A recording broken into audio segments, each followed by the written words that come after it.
I can feel the wind. The wind is shifting a little bit, man. What's going on? What you're feeling in the air is a vibe shift, man. There is a Okay. vibe shift underway. Obviously, there was a lot of other authoritarian actions that Trump took this week, trying to take over the FTC and Hmm. independent agencies. But I don't even want to focus on that. I think we talk about this groundswell we're seeing Okay. from in town halls in these super red districts across the Okay. country. Okay. So bunch of Republicans, everybody actually in Congress is doing town halls. Pramila Mhm. Jayapal had one in Seattle that went really well last week. Um, so everyone's doing town halls. The Republicans went and did theirs, and I think they thought. Do you remember when Republicans stopped doing town halls for a while, and Yeah, it was a wise decision, right? Because they had pissed yeah. off so many people. I think they didn't expect this. No, they did not. And I can show some of what we're seeing. We're Okay. basically witnessing something that I believe is akin to the Tea Party in Yeah, 2020 okay. in 2009. Okay. But on the Democratic side, because this is a populist, Mm-hmm. anti-oligarchy, anti-executive overreach. Mm-hmm. But on the Democratic side, obviously we saw some of this in 2017, but these are filled, and I'll just play this in the Wait, background. hold on before you do that. So real quick. So just more on what you said.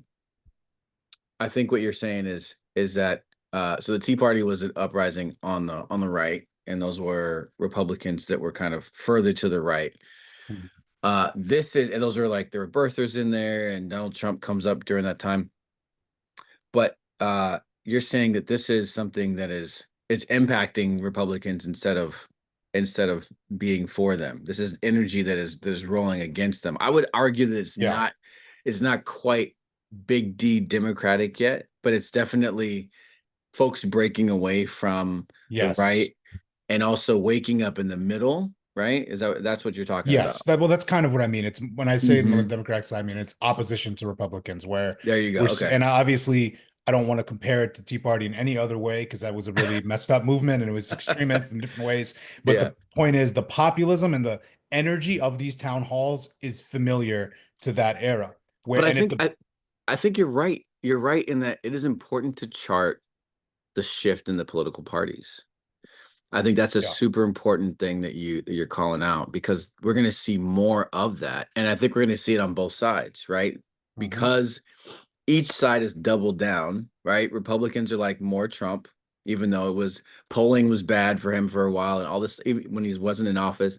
They were just like, let's continue with Trump, and Democrats we lose, and essentially elect people to head the party that are thinking very similar things as the establishment folks. And so it's important for us to note these moments because we'll see a divergence on the left and the right from the establishment.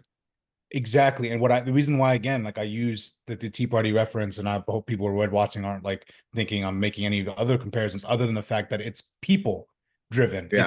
It's true populism that I think will shift because right now I think we're in this moment where there is no singular leader of the opposition to Trump right now. And we're seeing, and the most effective opposition I've seen is from regular people.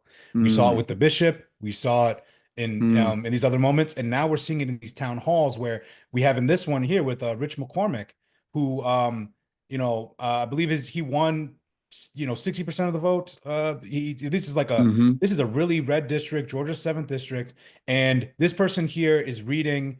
They said they're descended from Patrick Henry. They're reading something about tyranny and echoing stuff from the monarchy, and they're getting uproarious applause from this older, pretty much all white group of Yeah. people in a deep red district that Hmm. I think reflects we're seeing not this is not just like resistance liberals showing up to these town halls. I think these are people who are really upset by their social programs being targeted. We see federal workers who are Trump supporters being caught up in the Doge firings. And I Yeah. think it's very clear to people that there's a class who Trump is looking out for is not them. And I think we're seeing So a groundswell beginning. yeah, so this is Greg Bluestein says that he's covering this and he says the town hall crowd peppers Rep. McCormick with boos and catcalls as he struggles to answer a pointed question from a resident. Yeah, and this was I this went viral. The Georgia one. this Yes, went viral because of how red his district was and how big of a deal Georgia is on the national stage. exactly. This went viral. This is the one most people saw. But the thing is, this is happening everywhere. So Okay, show me some more, man, because I didn't know about these other ones. I hadn't seen them at least. So what's this one? this is one in Oregon, Oh which wow, is okay. Oregon's second district, Cliff Bent's. Um, Pretty red district here. He won. And then essentially, um, what we're seeing is, he's basically calling them out, saying that the House and the Senate is not, or let me see if it's a woman or a man. It's a woman. She's calling out that they're abdicating their checks and balances. And he was basically being totally eviscerated in this town hall. And it's happening across the country. That's just one example. And then in Wisconsin, another key Well, hold state, on. So which Oregon is interesting because people think of Portland and they think it's this blue state, and it's a blue state. But the red parts of Oregon are so damn red. exactly. Okay. These are super red areas. So this guy, his town hall, these are people who voted for Trump. Yes. And Okay. they're here shouting him down. Wow. Okay. Okay. And this is an important one. And then another key swing state here, Wisconsin. We had Glenn Grothman, Wisconsin 6th district, another red district. He's defending Trump. He gets absolutely booed. Wow. He says he's done very good things, and people are booing him. People are cheering. Like, people are out here, and they keep citing explicitly Musk and Trump. And there's another clip I didn't get right before where they were pressing a representative on Ukraine, like Mm. showing up, and they're seeing what these people are doing. And these aren't journalists or influencers or activists. They're just regular people showing up and making a hell of a lot of noise. Yeah, I love that. This is a very, I mean, there are a bunch of articles that are talking about these things, and you see these kind of viral videos of Trump voters that are uh, uh, feeling differently now about their vote. But to see elected officials go and hear it from their constituents is a whole other level. Yeah. And this is interesting because one of the only layers of pressure that exists on Trump and Elon are going to come from Congress. Yeah. Um, I think both from like a mechanical, this is the way our government works. They control the executive branch, they control the judicial branch. I know there's some doubt about that now. About people are starting to say, are they having doubts in him, and do they feel like he's gone too far? And are they going to? We'll see. I don't know. I'll believe it when I see it. Um, but assuming those two are gone, the only other one is Congress, and they have yet to act on this. And I think that this is them getting cold water splashed on their face. Yeah. Um, and so that's the mechanical side of it. I think on the more strategic side, one of the things that people who read about and write about authoritarianism and its growth, one of the principles says that authoritarian regimes, at the outset especially, can only be slowed from inside. It's Mhm. not external opposition people who are, protesting or causing a stir. It's really people from within the movement of authoritarianism that could slow it down. And these Congress people hearing this, thinking differently, maybe finding some courage, and then going back to Congress and slowing them down is one of the best levers that we have.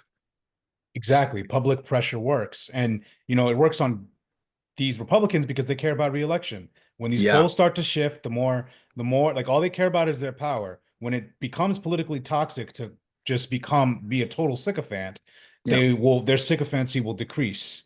Hmm. Now, that is something that we're seeing here just with the groundswell. They're pushing back on him. And also another important thing to note is that although Trump, is an authoritarian, he does care about what people think.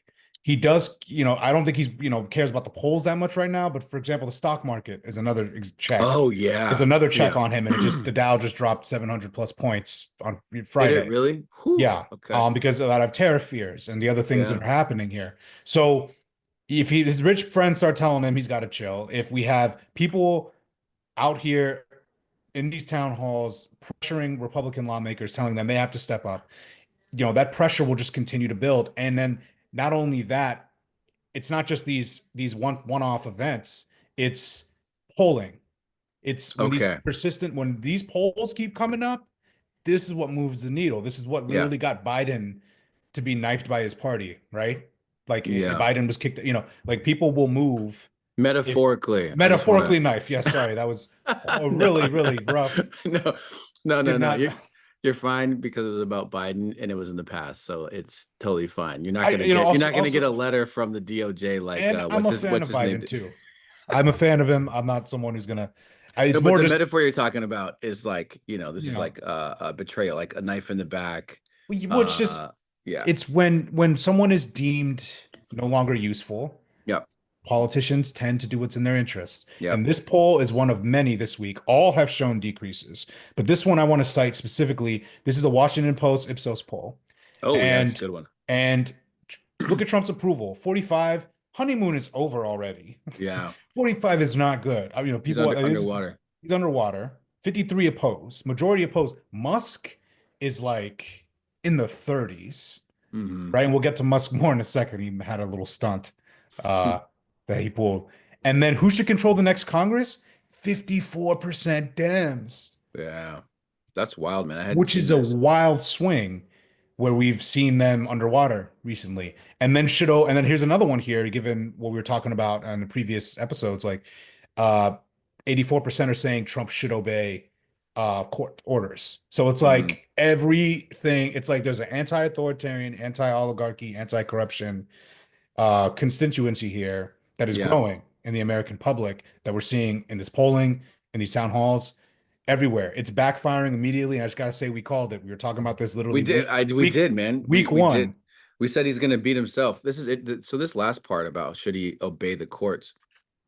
So there are people who are saying he should obey the courts who are on the other side of the who are on the 45% side of approval, Mhm. right? Who think he's doing a good job, who believe that Musk is doing a good job, Yeah. and also think that Republicans should still control Congress. And they have said that he should obey the courts. That's a big Yes. deal. That's a big deal right there. Now, well, does he care? Will he listen? We'll see. Yeah, but what matters is that part of his base thinks it's too far to go full authoritarian. And Yeah. again, although, we could argue at once they start ratcheting up the disinformation, targeting judges, then maybe these numbers would change. But really, what is working against them is they're not moving slow and they're turning too Mhm. many people against them too fast.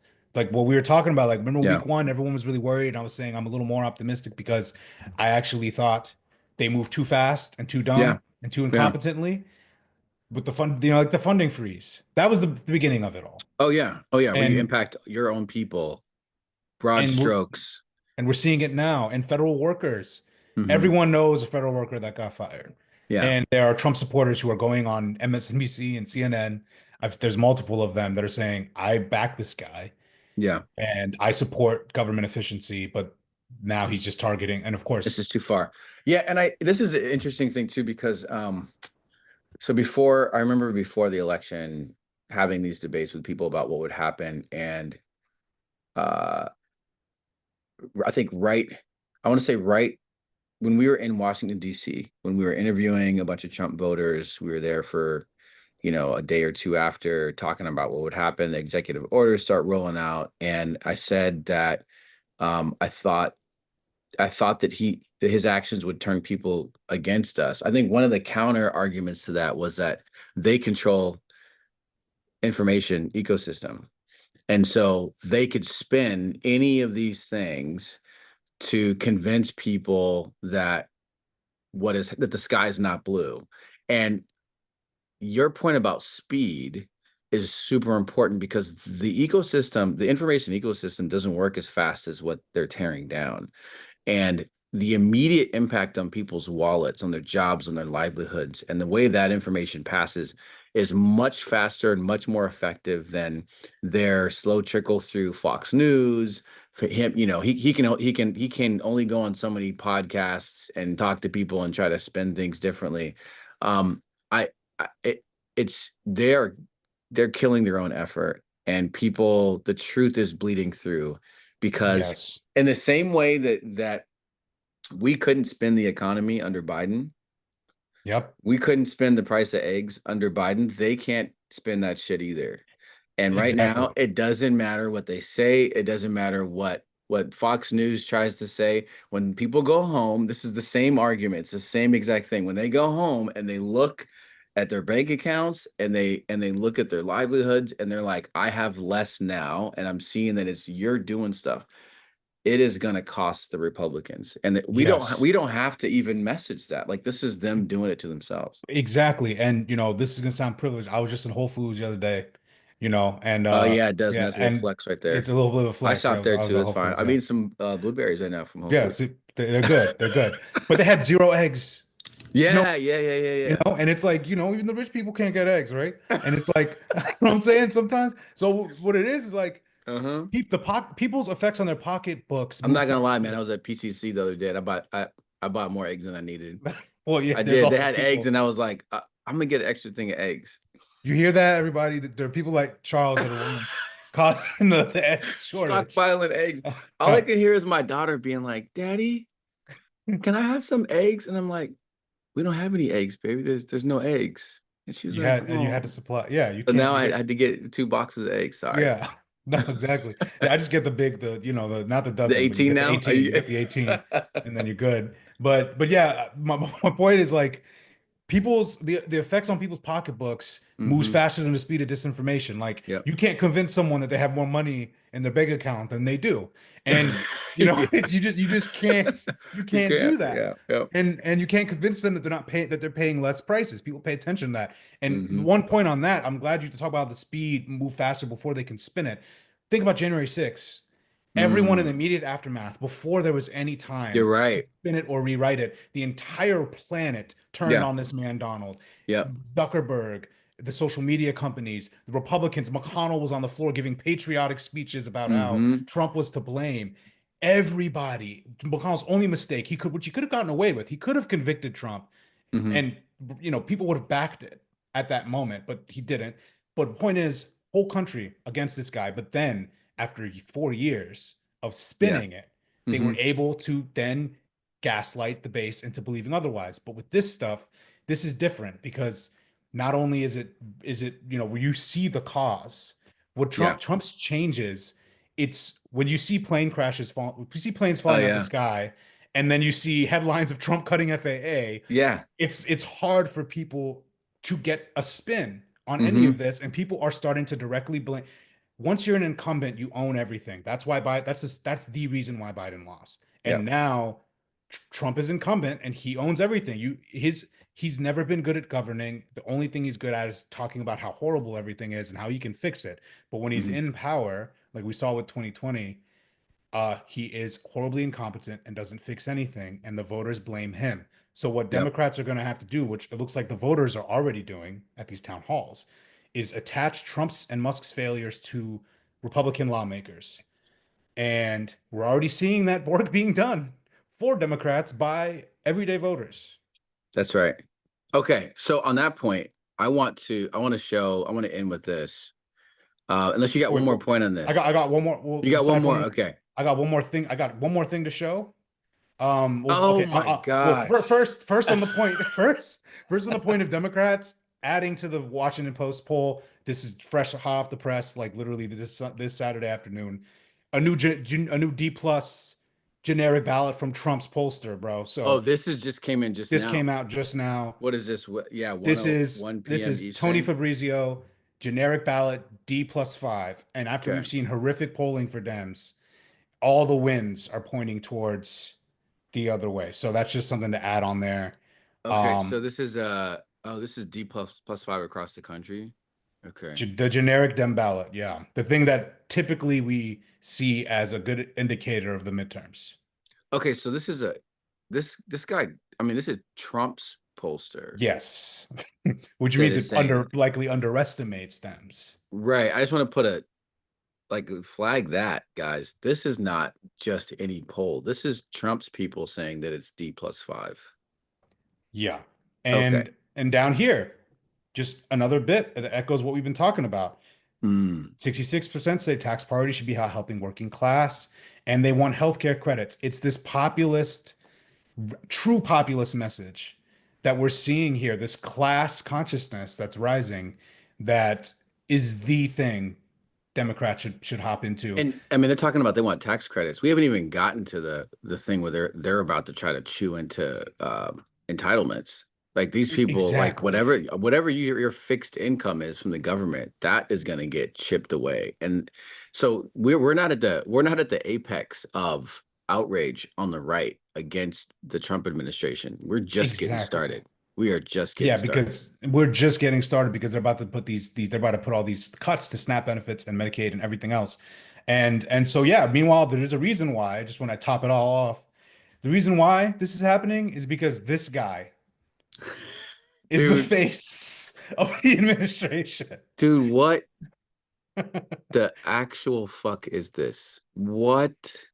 He Argentina's leader walked on stage, gave him a chainsaw, and he started walking around after incoherently not even be able to speak on stage, clearly on something, um, waving around a chainsaw about how he's cutting through government. So, and this guy has the least charisma of any entity. I thought JD Vance was, the Rizless. For those who know, Riz means charisma. For those Yeah, watching, the I thought he had the most negative Riz, but this right here is the most negative charisma man on earth, and he is the face. Yeah, Uh, yeah. JD Vance is at zero, right? This is sub charisma right here. This is sub Riz. This is this less than is zero. the You're Riz going of this is the a opposite direction. the Riz of an incel subredditor that is just leading with the richest guy in the world who's cutting government, firing everyday Americans. And this is why it's all moving so fast and the opposition is building so quickly because they're throwing it in our faces. He's wearing shades and chains and like it's unmitigated oligarchy in our face. So that just ties it all together there. Um, yeah, I hadn't seen I saw a picture, but I hadn't seen this live moving video of Elon Musk losing it on The host is even stage. telling the host left. Yeah, he's like, I I don't The want to host be is in like, this this is clip. too much. He said, this is too much for me. I'm out of here. I'm trying to be a professional. You know what? All right, guy. And he just taps him. He's He's like, not all right, even peace facing the out. camera. He's like He's like, peace out. I'm not involved in this. Yeah. Uh, yeah, So yeah, that's funny because that's like exactly what's going on in the Republican Party, where initially they bought into it, and then now that they're seeing it live, they're like, "No, dude, this is not what I want to do. This isn't it. I'm out. I'm out of here." Okay, exactly. So all yeah, right. Thank you for showing me this because I hadn't seen this, and that I'd heard about this. yeah, Uh, apparently they were like he was high, and this is when I don't know. One of the things you talk about in sports is like when you've got two teams that are equally matched or they're performing well, like you just have to wait for the other side to make a mistake. And exactly. this type of overconfidence is where you breed mistakes. And um I want to end with this part because I think that piece that you said about January 6th and how right out of the gate it was everyone understood it was bad. Republicans spoke out against it. It was very clear, and the misinformation machine couldn't like wrap its arms around it and spin the story.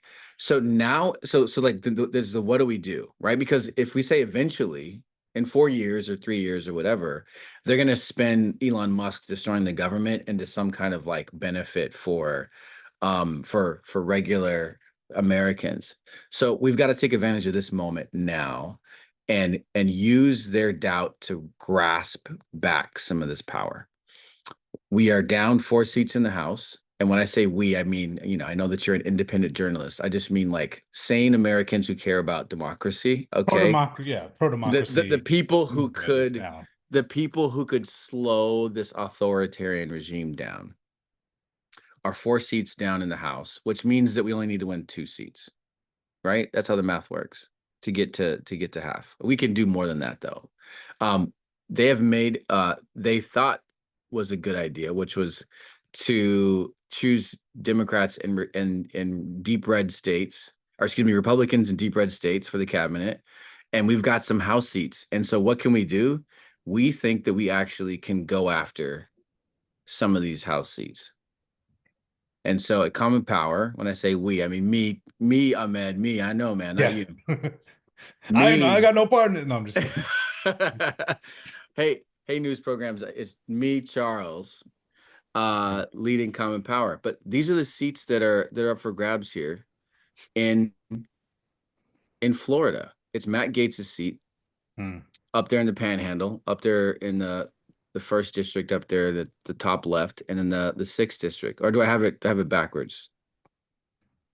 No, I I think you have it forget. right. I think you have it right. Um, so before, I mean, these are Republican, these are R plus 20 districts. And 3 weeks ago, I was not thinking that we were going here. I was completely against competing in these seats. I thought it was no way we could win these. And now, with what we're seeing with Trump voters with these town halls, we have decided to go to these seats. And I also say that we're gonna support. Let's see, where am I at? Ooh, I forgot how to use this thing. Nope, that's not it either. Here we go. There we go. Can you see that? Yeah. These are the two candidates that are running for office there. Um, one of them I know ran in November and didn't win, but she's knocked on doors. She's a known entity in the district, and people who have hit the ground and knocked doors and talked to their constituents, these are the folks whose brand is remembered. So these are the people that we're gonna be knocking on doors for in Florida.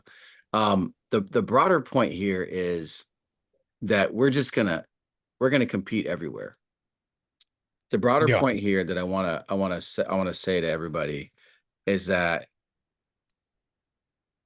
Common Power used to be more measured about the elections that we were going to participate in, but because of what's going on with Trump voters and also people who didn't vote, people who voted third party, Jill Stein voters, people who said I'm not going to vote at all in this election because there's no good options. They're seeing the error of their ways. I think every single one of these seats is up for grabs. And we are going to I'm telling you right now, every single US House seat that there's a special election for in this country this year, Common Power will have people on the ground knocking doors. We're going to go to the two Florida races. We will be in New York for a Lee Stefanik seat when that is announced. I think it's in the spring. And anybody else, if what's her name in Georgia? Um, Bad built butch body. Marjorie Taylor. She tweeted out something that there may be some announcement for her or whatever. If she ends up going to work for the Trump administration, we're going to Georgia. Any seat that is open, we're going to send people. I'm saying that. The second thing is that um Elon Musk is such a terrible person, and he's a terrible virus in our country. Anywhere where I hear that Elon Musk is investing a bunch of money, we are going to fight him there. And that I just heard he's sending a bunch of money. He's spending $100 million or whatever to a PAC in Wisconsin to fight for that Supreme Court race, the state Supreme Court race. We're going to Wisconsin, so we're gonna fight to win back the House in 2025, wherever that battle is, and we're gonna fight Elon Musk wherever he wants to spend money, and that's the game plan for us. We're going on offense, y'all. We're taking the fight to them. At Common Power, we're going on offense. Come with us, Ahmed. When you take off your Yeah. journalist hat, man, come Yeah. with us to No. New York. Yeah, man. I mean, I'm in New York, so I'll be there. And one thing I got to say, even when I have my journalist hat on, analyzing the strategy just subjectively, I think like we're talking about, because while they're flat-footed and they're still trying to ramp up the propaganda machine to spin everything, this would be the year to hit Yep, them. yep. Because what we're seeing is we saw in 2024, Democrats perform better in the Hmm. with higher propensity voters, lower propensity voters that don't really vote they help Trump win. But when we have these special elections, these midterms over the last 8 years, Yeah, Democrats overperform because Democrats tend to be higher informed, yeah. higher engaged voters. So it makes sense to target these put a lot of resources to target these. This is the moment. If you ever wanted to win those districts, this Yeah. would be the year to attempt that, because they're flat-footed and you catch them while they're vulnerable. You catch them while they're off guard, while their focus is elsewhere. And Trump doesn't care. I mean, he doesn't he's scatterbrained right now. Hit Yep. him, hit him where it hurts before 2026. These Okay. special elections, if you're gonna try to get these seats, like, it's huge. People don't realize how close Democrats are Yeah. to holding the House, or at least holding a tie, and like preventing so much bad from happening. So Yep. I think it's a smart strategy. Okay. All right, Joe. We're taking the fight to them. We're gonna keep watching the news and watch people move towards us. And when they arrive, man, we're here with open arms. Come on home. Yep, Come on home. We understand. We understand you made a mistake. Right here. Right here. This is where you can lay your head. exactly. Also, on that point, I think that's the right messaging, not FAFO. Right. Not mess around and find out and we're happy Yeah. they're suffering. Right. None of that messaging is smart. You give people the off ramp. If they're saying, I made a mistake, you don't say, ha ha ha. You Right. say, welcome. Right. You can watch those videos at night though, just to keep You, yourself. you Just can say silently enjoy the you, you video. need a little bit of joy. Those FAFO videos. Just Google it and watch something. If you're losing hope and all these facts and figures we showed you don't matter, watch those videos and you know, remind yourself that we were right. We were right the whole time. All right, y'all. Ahmed, thanks for catching me up. Of Really course, man. appreciate it, man. People are loving these videos. Um, Head to ahmedbaba.news and subscribe there if you haven't done so already Thank you. for a Thank steady you. stream of stuff. Watch MSNBC for this guy to be on there. Al Sharpton, brother Al. And then yeah, we'll see y'all next week. And I gotta say thank you to everyone who's already subscribing. I've been seeing you Common Power folks coming in, and thank you. So if keep it coming. Come on, Okay. join the newsletter. So, and subscribe and promote this video, and subscribe to Common Powers stuff as well if you're Yes. not already. Oh yeah, you better be. All right. Yeah. All right. All right, y'all.